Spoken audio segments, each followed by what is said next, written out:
하나님께서 오늘 저에게 주신 말씀은 시편 49편 1절로 20절 말씀입니다. 시편 49편 전장인데 제가 하나님 말씀 먼저 천천히 읽도록 하겠습니다. 고라 자손의 시 영장으로 한 노래. 만민들아 이를 들어라. 세상의 거민들아 귀를 기울이라. 귀천 빈부를 물론하고 다 들을지어다. 내 입은 지혜를 말하겠고 내 마음은 명철을 묵상하리로다.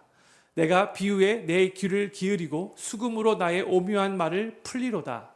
죄악이 나를 따라 애우는 환난의 날에 내가 어찌 두려워하랴.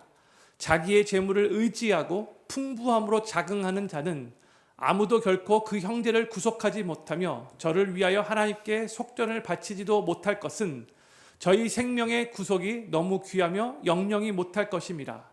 저로 영존하여 썩음을 보지 않게 못하리니 저가 보리로다. 지혜 있는 자도 죽고 우준하고 무지한 자도 같이 망하고 저희 재물을 타인에게 끼치는도다.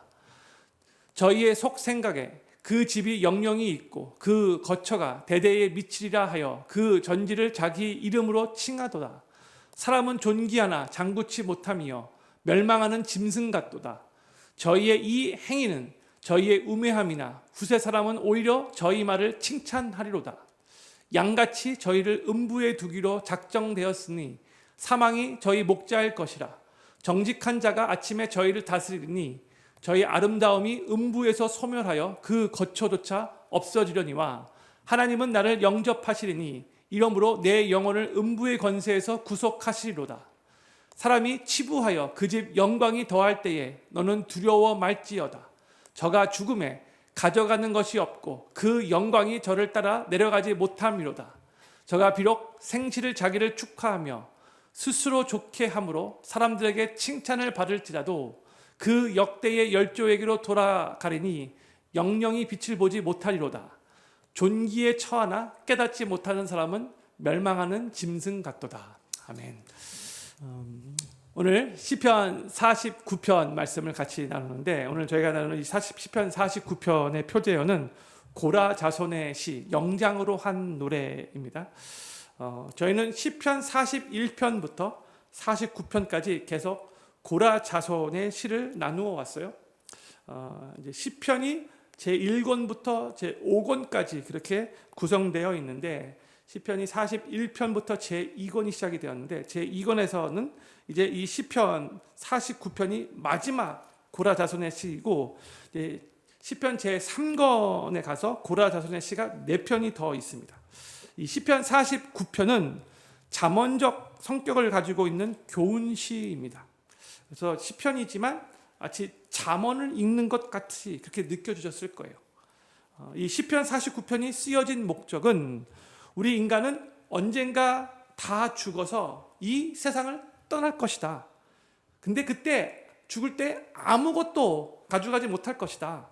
그렇기 때문에 우리는 일시적인 이 세상의 것들에 이 물질에 우리의 마음을 빼앗기면서 어리석고 이 허탄한 삶을 살지 말고 이 세상 이후에 영원한 삶이 있음을 생각하면서 그 영원한 삶을 이 땅에서부터 준비하며 지혜롭게 살아야 한다. 이 교훈을 주기 위해서 시편 49편이 기록된 거예요.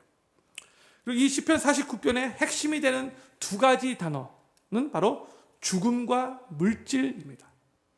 이 죽음과 물질, 우리는 항상 이 둘을 연결시켜서 생각하는 것이 중요해요. 죽음을 생각할 때에 우리가 물질과를 더 올바르게 가질 수 있기 때문에 그런 거죠. 우리는 죽음을 두려워할 필요는 없지만 항상 죽음이 있다는 것을 생각하며 죽음을 준비하며 살아야 합니다. 죽음은 모든 사람들에게 다 있을 것이기 때문에 이것을 기억하면서 그리고 또 이 죽음이 우리가 생각하고 기대하는 것보다 훨씬 더 빨리 올 수 있다는 것을 생각하며 죽음을 전제하면서 올바른 물질관을 가지고 이 세상을 살아가는 것이 너무나 중요한 거예요. 이것을 마음에 새기시면 오늘 본문 말씀의 내용을 살펴보도록 하겠습니다. 오늘 시편 49편은 크게 두 단락으로 그렇게 구성되어 있어요. 첫 번째 단락은 1절부터 4절까지로 서론 부분이라고 할 수 있는데 시편 저자가 이제 자신이 앞으로 나눌 이 교훈을 이 지혜의 말씀을 모든 사람들이 귀를 기울여서 들어야 한다라는 그런 서론에 내용이고요. 두 번째 단락은 이제 5절부터 20절까지의 내용으로 이 시편 저자가 하나님께로부터 받은 이 물질과 죽음에 대한 지혜를 이 안에서 말하고 있어요. 그래서 이 단락에서는 시편 저자가 5가지 중요한 포인트를 이렇게 말하고 있는데 이따가 제가 이 5가지 포인트를 하나씩 나누도록 하겠습니다. 1절부터 4절까지가 이제 서론 파트인데 서론 파트의 1절을 제가 먼저 읽도록 할게요. 같이 읽겠습니다. 1절 같이 읽겠습니다. 시작. 만민들아 이를 들어라. 세상의 거민들아 귀를 기울이라 했어요. 여기서 만민들이 나오고 또한 세상의 거민들이라는 표현이 나오죠. 그러니까 이 땅에서 호흡하며 살고 있는 모든 인간들을 가리키는 표현이에요. 이렇게 시편 저자가 세상의 모든 만민들에게 귀를 기울여서 들어야 한다라고 선포하고 있는 이유는 앞으로 자신이 선포할 이 하나님의 말씀이 모든 사람들에게 정말로 꼭 필요한 말씀이기 때문에 이 서론 파트에서 꼭 들어야 한다라고 먼저 선포하고 있는 거예요. 또 2절에서 이렇게 말합니다. 같이 읽겠습니다. 시작. 귀천 빈부를 물론하고 다 들을지어다 했어요. 귀천 빈부. 세상에는 세상 사람들이 만들어낸 이 상층 계급이 있고 또 하층 계급이 있는데 이 부유한 사람들이나 가난한 사람들이나 높은 자리에 있는 사람들이나 낮은 자리에 있는 사람들이나 다 이 하나님의 말씀을 꼭 들어야 한다라고 하고 있어요. 하나님의 말씀은요, 인간의 계급 의식을 초월하여 선포되어져야 되고 그렇게 또 전달되어져야 되고요. 모든 사람들은 어떠한 상태에 있고 어떠한 위치에 있다 할지라도 다 동일하게 하나님의 말씀이 필요한 존재들이에요. 지극히 돈이 많은 재벌도 하나님의 말씀이 꼭 필요한 것이고 돈 한 푼 없는 가난한 사람도 동일하게 이 하나님의 말씀이 필요한 거예요. 큰 회사의 회장도 하나님의 말씀이 필요한 것이고 말단 사원도 하나님의 말씀이 꼭 필요한 거예요. 마찬가지로 대통령도 하나님의 말씀이 필요한 것이고 편의점에서 일하는 알바생도 하나님 말씀이 필요한 거예요. 평신도도 하나님의 말씀이 필요한 것이고 목회자도 하나님의 말씀이 필요한 거예요. 모든 사람들이 다 하나님의 말씀이 필요하다는 거죠. 세상 사람들은 이 귀천 빈부를 정하고 그에 맞춰서 사람들을 차별하는 경우들이 많이 있죠. 근데 하나님은 모든 사람들을 다 동등하게 보시기 때문에 하나님 앞에서는 다들 존귀한 자들이면서도 또 다 연약한 죄인들이에요. 존귀하면서도 죄인들로 하나님이 보시고 계세요. 그래서 하나님의 말씀은 어떤 계층에 있던 사람들이든 간에 다 꼭 이 말씀을 필요로 하고 들어야 한다는 거죠. 근데 시편 저자가 무슨 이유로 이 모든 사람들이 이제 그가 해야 할 그 말을 들으라고 이렇게 말하고 있는가? 무슨 이유 때문인가? 3절에 이렇게 말씀하고 있어요. 3절 같이 읽겠습니다. 시작. 내 입은 지혜를 말하겠고 내 마음은 명철을 묵상하리로다 했어요. 지금 시편 저자가 자기의 입이 지혜를 말할 것이고 자기의 마음이 명철을 묵상할 것이다 이렇게 말하고 있는데 여기서 말하는 이 지혜, 이 명철은 인간의 지혜, 인간의 명철을 말하고 있는 게 아니에요. 하나님으로부터 받은 신적인 지혜를 의미하는 것이고 또 그 마음에 묵상하는 명철은 하나님께서 그의 마음에 집어넣으신 명철인 거예요. 이렇게 하나님이 주신 지혜와 명철은 사람들로 하여금 삶의 진리를 깨닫게 하고요. 그 심령과 삶을 더욱더 윤택하게 하며 인생을 올바른 길로 인도해 줍니다. 하나님이 주신 지혜와 명철이 그런 거예요. 그래서 우리는 항상 하나님의 지혜와 하나님의 명철을 사모하며 하나님의 말씀을 계속해서 읽고 묵상하는 삶을 살아야 돼요. 하나님이 주시는 그 지혜와 명철이 정말로 우리의 삶을 윤택하게 하고 우리의 삶을 올바른 길로 인도해 준다는 것을 정말로 믿는다면 이 말씀을 붙잡고 의지할 수밖에 없는 거죠. 인간의 지혜와 하나님의 지혜는 완전 달라요. 인간의 명철과 하나님의 명철은 완전 달라요. 우리가 사모하고 우리가 하나님 앞에 기도하며 받아야 할 것은 바로 하나님의 지혜이고 하나님의 명철이에요. 세상의 지혜가 아니라 세상의 명철도 아니에요. 하나님의 지혜, 하나님의 명철이 우리가 꼭 필요한 거죠. 저를 한번 따라해 주시면 감사하겠습니다. 세상의 지혜가 아니라 하나님의 지혜가 필요합니다. 아멘이십니까? 이게 우리가 필요한 거예요. 저는 필그림교회 모든 성도님들이 매일 하나님의 지혜를 사모하면서 그 지혜를 하나님께로부터 얻기 위해 하나님의 말씀을 더욱더 읽고 듣고 묵상하시면서 계속해서 말씀을 통해 진리를 깨닫고 그 진리 안에서 삶이 더욱더 자유로워지고 또 삶이 더욱더 영적으로 윤택해지며 그 인생이 계속 올바른 길로 인도함 받게 되기를 우리 구주 예수님의 이름으로 간절히 축원합니다. 시편 저자는 모든 사람들에게 하나님께서 이제 자기에게 주신 그 지혜의 말씀, 그 명령의 말씀을 들으라라고 말한 다음에 이제 5절부터 본격적으로 그 내용, 우리 모두가 들어야 되는 그 하나님의 지혜의 내용은 무엇인가를 말하는데 이 내용을 5가지 교훈으로 요약할 수 있어요. 첫 번째 교훈은 무엇인가? 재물로 생명을 살 수 없다라는 거죠. 재물로 생명을 살 수 없다. 먼저 오늘 5절 말씀을 같이 한번 읽도록 하겠습니다. 시작. 죄악이 나를 따라 애우는 환난의 날에 내가 어찌 두려워하랴 했어요. 여기 보면 죄악이 나를 따라 애우는 환난의 날이라고 말하고 있는데 이게 어떤 때를 의미하는가?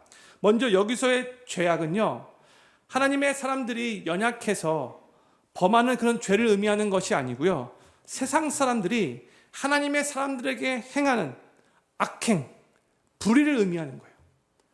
그러므로 죄악이 나를 따라 애우는 이 환난 날은 세상의 불의한 자들이 하나님의 백성들을 의도적으로 해치기 위해서 악행을 저지르는 그 때를 의미하는 거죠. 너무나 힘든 때죠. 근데 시편 저자가 그렇게 세상 사람들이 악한 의도를 가지고 자신에게 해를 끼치려고 하는 그런 위험한 때라 할지라도 내가 결코 두려워하지 않겠다는 식으로 지금 고백을 하고 있는 거예요.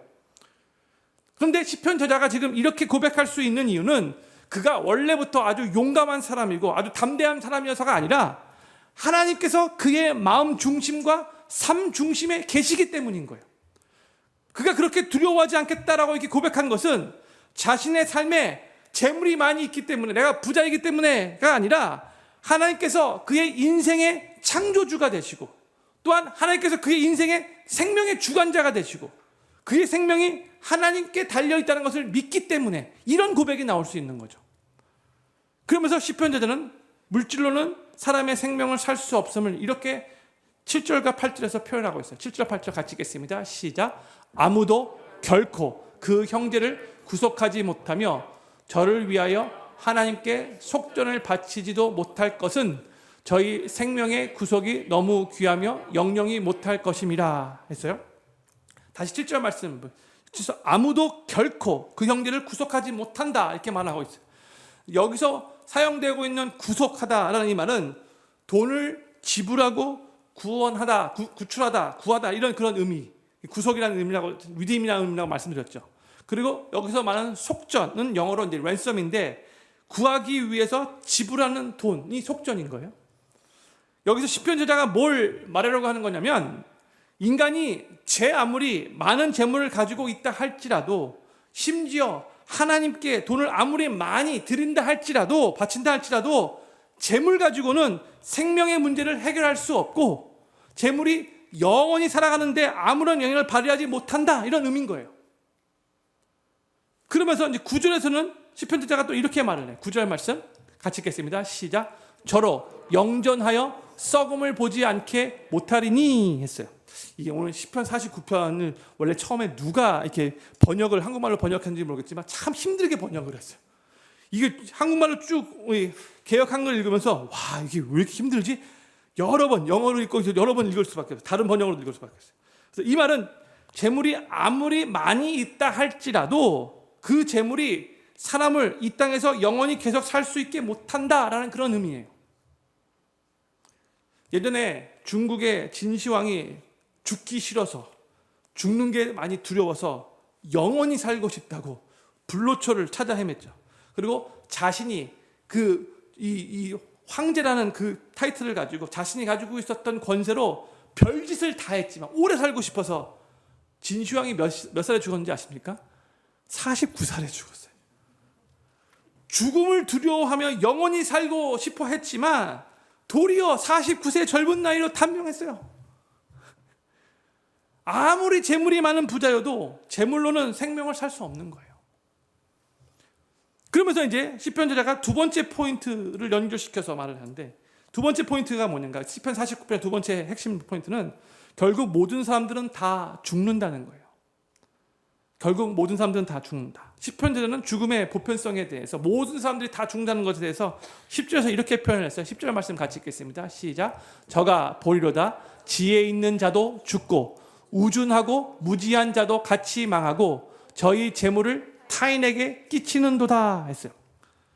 모든 사람들은 이 땅에서 건강하게 오래 살기를 원하지만 이 죽음이라는 것을 사람들이 피할 수 없죠. 우리가 어떠한 방법과 지혜를 사용한다 할지라도 이 죽음은 결국 모든 사람에게 다 오고 말아요.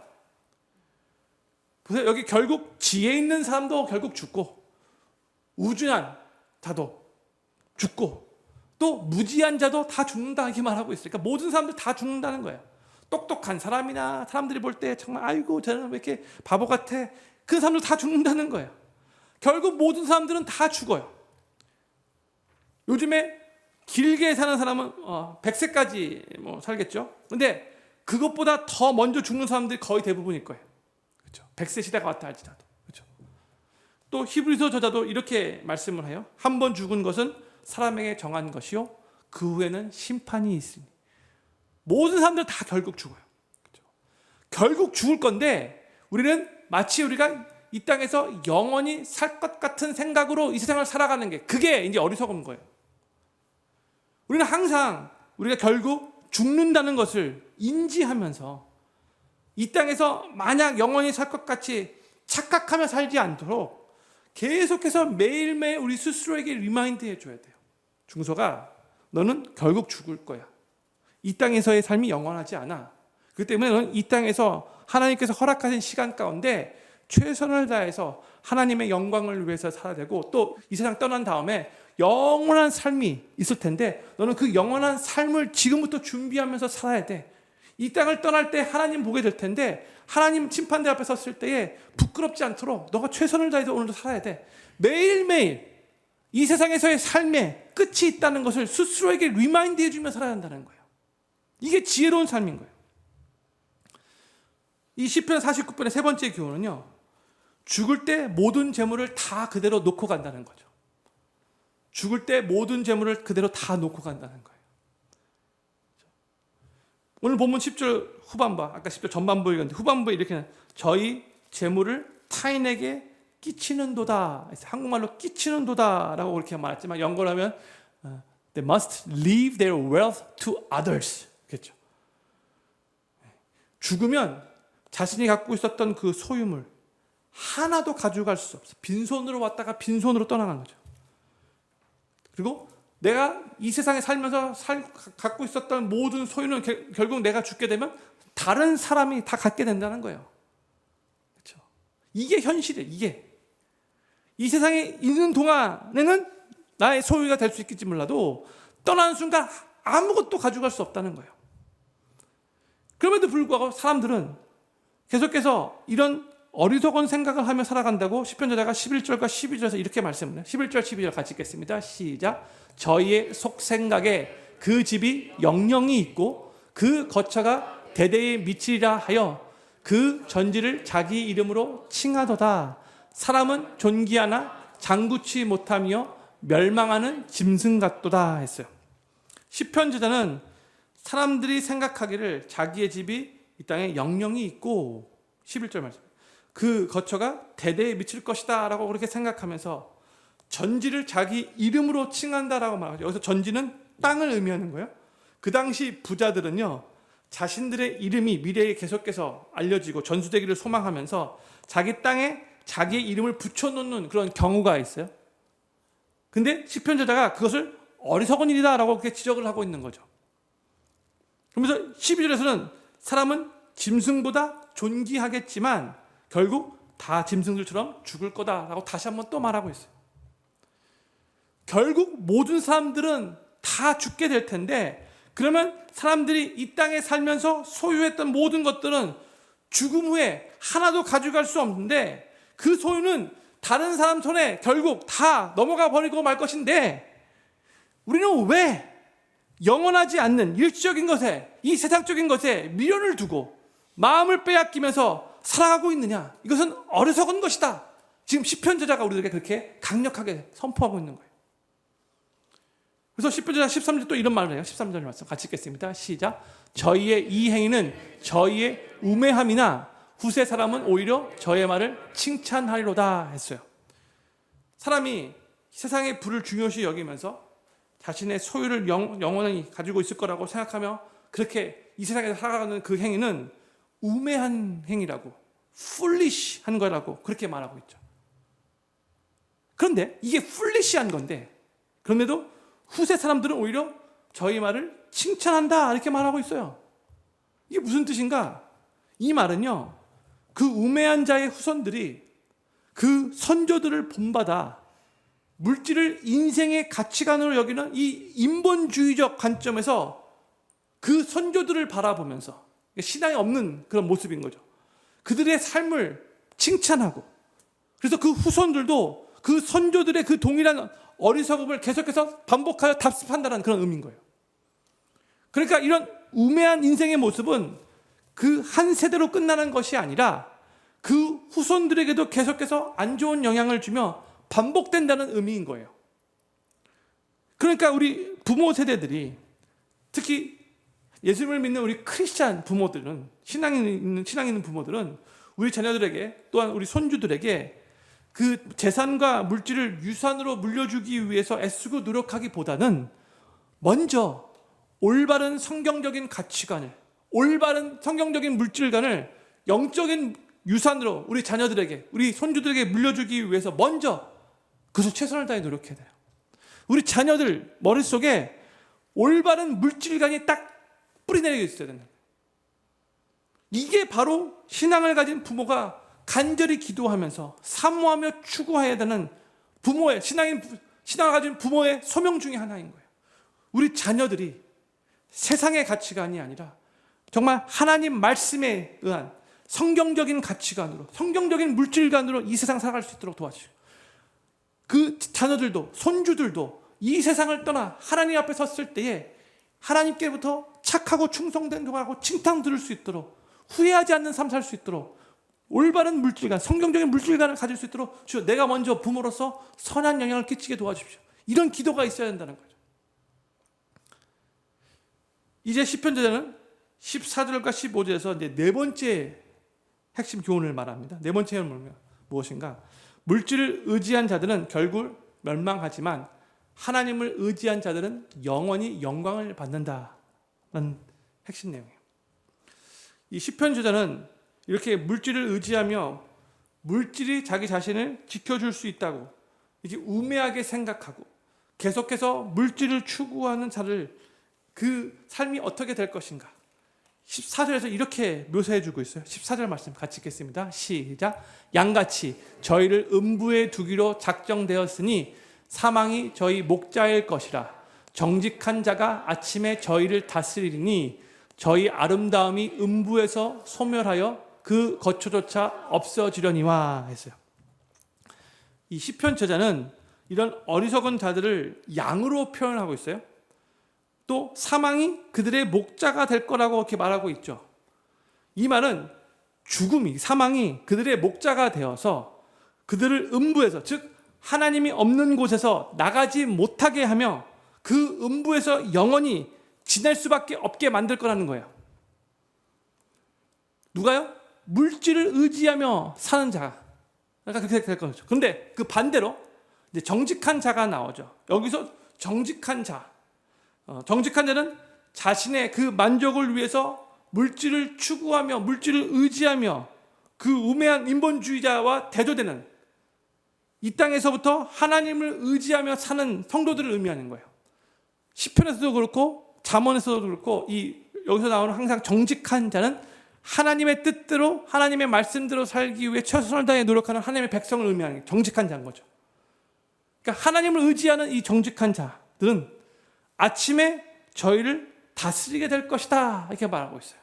이게 뭘 의미하는, 아침에 이것은 학자들이 종말론적인 그런 심판의 광경을 묘사하고 있는 표현이라고 말을 해요. 그러니까 악인들의 영원한 멸망과, 그게 14절 전반부의 내용이죠. 그 다음에 의인들의 영원한 영광, 후반부의 내용이에요. 이걸 지금 의도적으로 시편 저자가 이렇게 대조하고 있다는 거죠. 악인이 멸망하는 그 중에서도 이 의인들은 하나님께서 영광스럽게 붙잡으실 거라는 거예요. 그래서 시편 저자가 어떻게 확신을 가지고 선포하는가? 15절 말씀 같이 읽겠습니다. 시작. 하나님은 나를 영접하시리니 이러므로 내 영혼을 음부의 권세에서 구속하시리로다 했어요. 아멘. 여기서 영접한다라는 말, 하나님께서 하나님을 의지하며 살아왔던 시편자 자기 자신을, 그러니까 여기서 말하는 시편자 자기 자신은 모든 하나님을 믿는, 하나님을 의지하는 성도들을 의미하는 거죠. 하나님께서 그 성도들을 구원하셔서 하나님의 나라로, 천국으로 인도하실 거라는 이런 믿음의 표현을 여기 선포하고 있는 거예요. 우리 하나님은요, 우리 삶의 모든 것을 다 보고 계시고 모든 것을 다 알고 계시는 분이시죠. 어떨 때는 하나님이 침묵하고 계시는 것 같아 보여서 전혀 모르고 계시는 것 같이 그렇게 느껴지지만, 하나님의 그 최후의 심판의 날에 우리는 정말로 하나님으로 인해서 깜짝 놀랄 거예요. 왜냐? 하나님은 우리를 먼저 지옥 가지 않도록 구원해 주실 뿐만이 아니라, 그러니까 우리가 구원받는다는 뜻인 거죠. 우리의 구원이 이제 완성되는 거죠. 예수님 재림하실 때. 그런데 그뿐만이 아니라 우리가 주님을 위해 행한 모든 그 선행들을 다 하나하나 기억하셨다가 하나님께서 우리를 칭찬하시면서 우리에게 상 주시며 다 보상해 주실 거예요. 우리가 생각하는 것 이상으로, 와, 하나님 이것까지도 기억하시며 나에게 상 주시네.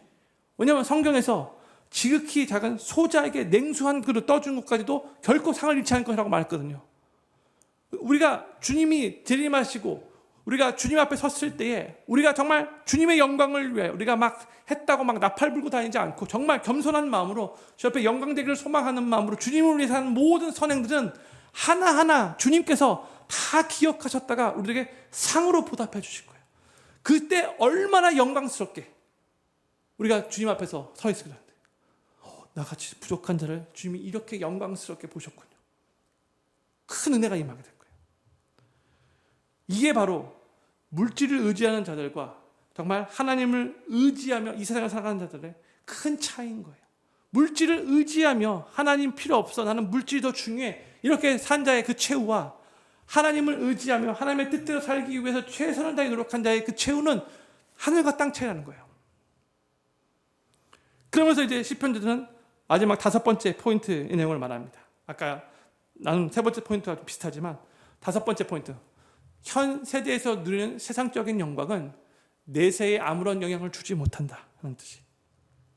시편자가 이 땅에서 물질적으로 부유한 자들을 바라보는 우리에게 어떠한 자세를 가져야 하는가를 우리들에게 가르치는데, 16절 말씀 같이 읽겠습니다. 시작. 사람이 치부하여 그 집 영광이 더할 때에 너는 두려워 말지어다 했어요.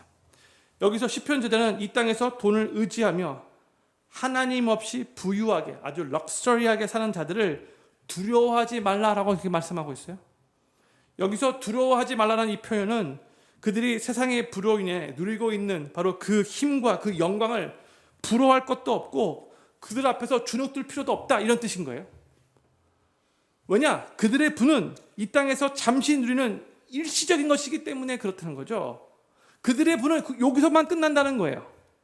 영원하지 않다는 거예요. 그래서 17절에서 다시 한번 이 말씀을 선포해요. 17절 말씀 같이 읽겠습니다. 시작. 저가 죽음에 가져가는 것이 없고 그 영광이 저를 따라 내려가지 못함이로다 했어요. 사람은 이 세상을 떠날 때 아까도 말씀드렸듯이 아무것도 가져가지 못해요. 이 세상에 누렸던 모든 부귀 영화는 이 세상으로 끝나는 거예요. 이 세상에서 아무리 큰 부와 영광을 누리며 살았다 할지라도 그 영광은 죽음과 함께 끝이 나는 것이고 죽음 후에는 저를 따라가지 못한대요. 또 시편 저자는 이 세상에서의 부로 인해서 스스로 막 뻐기면서 막 도취되어 살아가는 사람들에게 이렇게 말을 합니다. 18절과 19절 말씀 같이 읽겠습니다. 시작. 저가 비록 생시에 자기를 축하하며 스스로 좋게 함으로 사람들에게 칭찬을 받을지라도 그 역대의 열조에게로 돌아가려니 영영이 빛을 보지 못하리로다 했어요.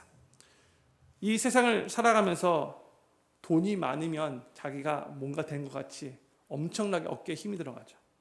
스스로 도취돼요. 막 자화자찬하고 막 자기가 막 그냥 썸바디가 됐냐.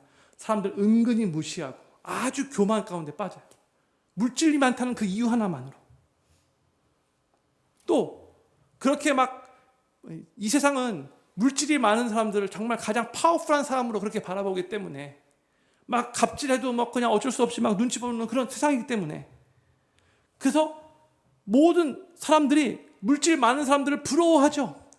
심지어 예수님을 믿는 우리 크리스찬이라 할지라도 이 물질 많은 사람, 부유한 자를 많이 부러워해요. 나도 저렇게 부자가 됐으면 좋겠다. 속으로 그런 생각들을 다 은근히 하죠. 부러워해요. 또 사람들이 부유한 사람을 그렇게 또 막 그렇게 칭찬을 막 하죠. 그 내용을 지금 막 하고 있는 거예요. 그런데 아무리 많은 재산을 소유하며 이 땅에서 부귀영화를 누린다 할지라도 결국 죽어서 무덤에 가면 열정으로 돌아갈 텐데, 그러면 그 죽음과 함께 그대로 다 끝이 나기 때문에 그때부터 전혀 영영이 빛을 보지 못한다. 이런 말을 선포하고 있는 거예요. 이 땅에서 잠시 누리는 것으로 끝이라는 거예요. 그것을 끝이에요.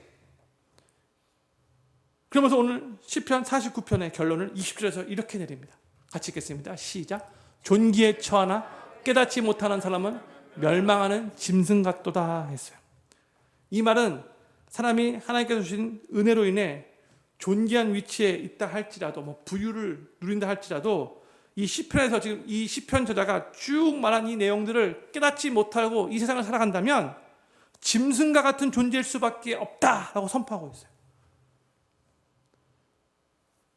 예수님을 믿는 우리 크리스찬들 중에도요, 물질적인 풍요를 아주 중요하게 생각하면서 다른 사람들의 부에 대해서 은근히 많이 부러워하거나 혹은 자신이 부유하지 못한 것에 대해서 은근히 하나님을 원망하는 자들이 있어요. 왜 나는 이 정도밖에 못하죠. 하나님 앞에 솔직히 막 속상해. 왜 내 삶은 이렇게 항상 힘듭니까? 이렇게 기도하는 사람들이 있어요. 또한 자녀들에게도 하나님의 말씀보다 부에 대해서, 이 물질에 대해서 세상적인 가치관으로 그대로 가르칠 때가 있어요. 가르치지 않아도 그냥 부모가 살아가는 모습을 그대로 보면서 자녀들이 저게 중요한 거구나, 물질이 중요한 거구나, 자연적으로 그냥 부모의 그 삶을 보고 배워요. 습득해요. 나중에 하나님 말씀으로 그게 아니야 해도 벌써 보여왔거든요. 부모가 하나님의 뜻대로 사는 것보다 이 세상의 가치관으로 사는 것이 더 자녀들에게 빚어졌거든요. 그러니까 하나님 말씀을 자녀들에게 가르칠 때도 별로 거기에 영향력이 없어요. 자녀들이 그것을 신중하게 받아들이지 않아요. 벌써 눈으로 다 봤기 때문에. 당연히 이 세상을 살아가는데 물질 필요하죠. 당연히 많으면 많을수록 더 편리하죠. 그러나 그럼에도 불구하고 우리 크리스천들은 세상의 물질관을 가지고 신앙생활을 해서는 안 돼요. 세상적인 물질관을 가지고 신앙생활을 하다 보면 성경을 읽을 때마다 여러 가지로 많이 복잡해지고 헷갈릴 수밖에 없어요. 예수님의 가르침을 우리가 읽을 때마다 너무나 혼란스러워져요. 절대로 우리는 세상적인 물질관을 가지고 신앙생활해서는 안 돼요. 할 수가 없어요. 모순이에요.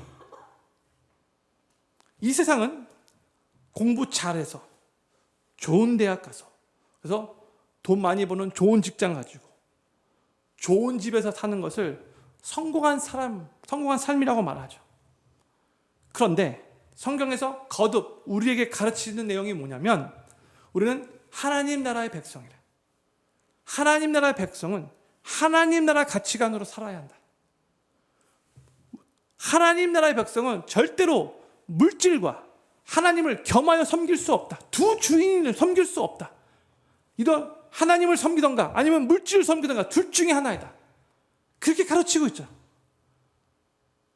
그런데 우리가 꼭 기억해야 될 거 보자면, 우리는 예수님을 통해서 이미 하나님 나라의 백성이 되었기 때문에 그 하나님이 영적인 의미에서 우리 아버지가 되기 때문에 그 아버지께서 결국 우리 하나님의 자녀인 우리 크리스찬들을 이 세상을 살아가는데 필요한 모든 양식을 하나님께서 책임지시고 공급해 주실 것을 확신하면서 걱정하지 말고 하나님을 신뢰하며 하나님의 뜻대로 이 세상을 살아가야 된다는 거예요. 이게 하나님의 가르침이에요. 왜 세상 사람들과 동일하게 물질에 얽매여서 그 물질 때문에 걱정하면서 살아가느냐? 왜 자꾸 세상 사람들과 동일한 가치관으로 이 세상을 살아가려고 하느냐? 우리 예수님의 가르침인 거죠. 산상수훈에서 야, 공중에 나는 새들 봐라. 들에 핀 백합화 꽃 봐라. 저 공중에 나는 새 굶어 죽는 거 본 적 있느냐? 오늘 아침에 폈다가 저녁에 시들어버리는 저 불이라도 하나님이 솔로몬의 영광보다 더 멋지게 입히시는데 왜 무엇을 먹을까 무엇을 마실까 걱정하느냐? 하나님이 다 공중에 나는 새도 저 들에 피는 풀들도 다 입히시는데 하물며 너일까 보냐? 그러면서 예수님이 뭐라고 말해요? 이 믿음이 적은 자들아. 그렇게 말씀하시잖아요. 세상 사람들이 걱정하는 것 가지고 걱정하지 말라는 거예요. 그래서 결론이 뭐예요? 너희는 먼저 그의 나라와 그의 의를 구하라. 그럼 이 모든 것 더하시라. 주님 말씀하시잖아요.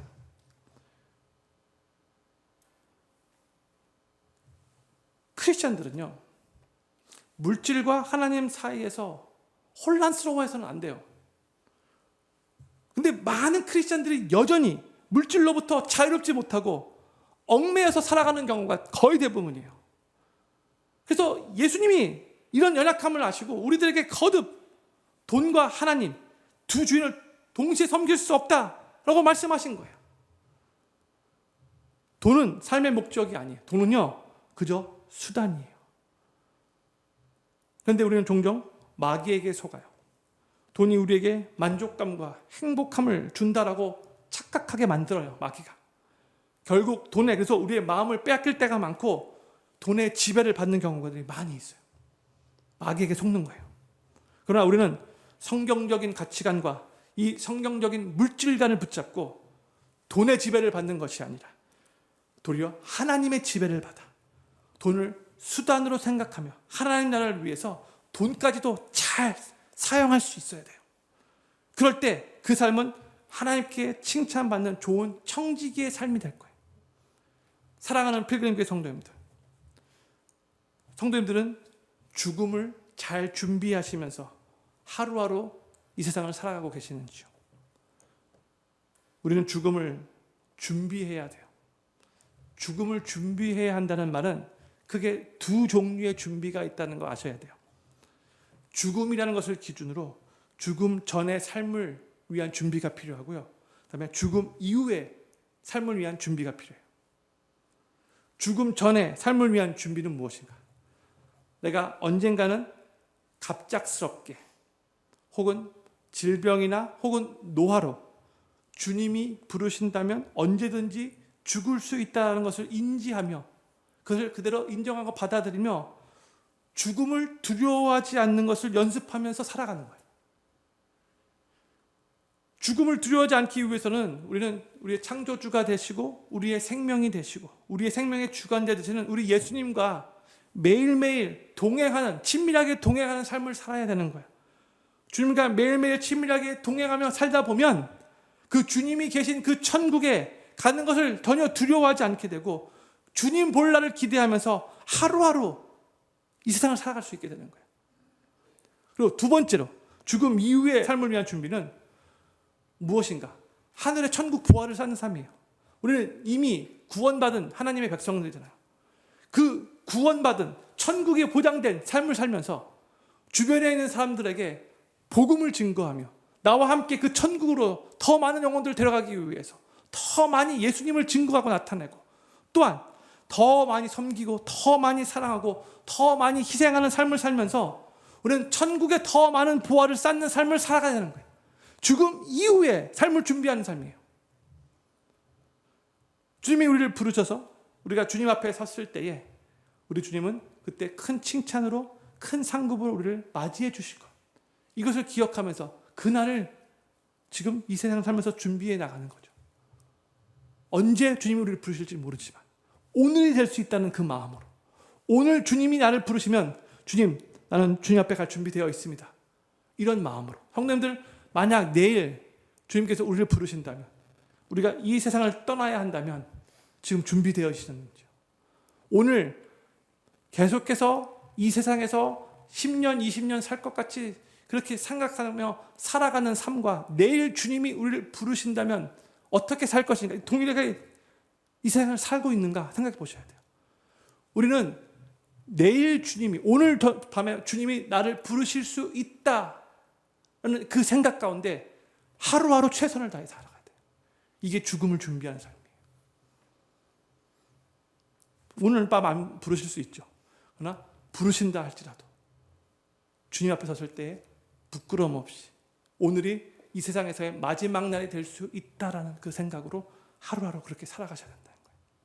저는 필그림교회 모든 성도님들이 올바른 성경적인 가치관과 물질관을 가지고 계속해서 이 세상을 살아가실 수 있기를 바라고, 언제 주님이 우리를 부르실지 모르는 상황에서 하루하루 살아가시면서 우리의 창조주가 되시고 우리의 생명의 주관자가 되시는 예수님과 친밀하게 동행하시며 죽음을 두려워하지 않는 삶을 살아가시기를 바라고, 또한 이미 십자가의 은혜로 구원받은 그 은혜에 감사하시면서 주변에 있는 사람들에게 더욱더 예수님과 복음을 전하고 더욱더 사랑하고 섬기고 희생하며 하늘의 보화를 쌓는 삶을 살면서 죽음 이후에 영원한 삶을 많은 상급으로 더 준비하실 수 있게 되기를 우리 구주 예수님의 이름으로 간절히 축원합니다.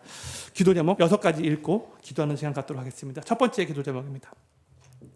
매일 하나님의 지혜의 말씀을 읽고 듣고 묵상하면서 계속 진리를 깨닫고 그 진리 안에서 더욱 자유와 풍성함을 누리며 올바른 길로 인도함을 받게 하소서.